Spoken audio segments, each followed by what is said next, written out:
10 ans ensemble, 2 ans mariés, pas parfait mais solide. Enfin, je croyais. Elle était mon ancrage, mon endroit préféré au monde. Tu sais, le genre de personne qui te fait penser, si j'ai ça, j'ai tout. Spoiler, j'avais rien. Au début, c'était subtil. Je termine tard, de plus en plus souvent. Son téléphone, toujours face cachée, comme s'il contenait le secret de l'univers. Plus de je t'aime spontané, plus de baisers volés dans la cuisine. Juste un confort froid, presque poli. Mais je me disais, c'est la routine, non? Ça arrive. Et puis le moment, le déclic, l'instant où tout se fissure. On regardait la télé, elle reçoit un message, elle lit, elle sourit, un rire léger, un peu trop heureux. Je tourne la tête, elle verrouille l'écran, mais trop tard. Contact, Mélanie. Message, la nuit dernière valait le risque. Quand est-ce que je peux te goûter à nouveau?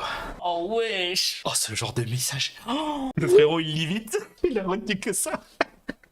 Après, tu sais, un petit coup d'œil comme ça, des fois ça va vite. Hein. Tu sais ce que j'ai fait? Rien. Pas tout de suite. J'ai juste senti mes mains devenir froides, comme si le sang lui-même avait pris la fuite. J'ai fait semblant. J'ai rigolé au mauvais moment. J'ai regardé l'épisode jusqu'au bout, comme un con. Le lendemain matin, elle est sous la douche. Je prends son téléphone. Je vérifie. Mélanie, c'était pas Mélanie. C'était un collègue. Un mec. Les messages, une chambre noire numérique. Photos, sexto, plan de midi dissimulé sous des réunions fictives. Et surtout, il est tellement gentil que c'en est triste. Il se doute de rien, c'est presque cruel. Ce qui m'a le plus dévasté, c'était pas les mots, c'était pas les images, mais c'était ce presque cruel. Parce que moi, je l'aimais pour de vrai. J'ai rien dit, j'ai rien cassé. J'ai imprimé les messages, j'ai mis ça sur une enveloppe, sur la table, avec mon alliance posée dessus. J'ai fait ma valise, j'ai fermé la porte et j'ai bloqué tout ce qui me reliait à elle. Une semaine après, un mail. Pas un pardon, pas un cri du cœur, juste, mais pas que ça aille si loin, j'étais confuse. Confus, c'est choisir entre 2 pizzas. Tromper, c'est choisir. Planifier. Aujourd'hui, je recolle les morceaux. Pas tous les jours, pas bien, mais je me relève. Parce qu'il vaut mieux être seul que d'aimer quelqu'un qui rit à un texto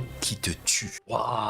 Ah, c'est ce genre d'histoire qui me font mal au cœur. Sexto, t'imagines, tu scrolles les messages, tu tombes sur des photos du collègue à poil, le cauchemar, mais vraiment. Non mais imagine, encore pire, des photos de eux deux à poil pendant un acte, tout, t'es là, genre en mode tu croyais d'être heureux. Pourquoi elle l'a pas quitté? Genre tu vois, tu veux être avec quelqu'un d'autre, sois avec quelqu'un d'autre. Mais laisse-moi tranquille. Confus égale pizza, je note.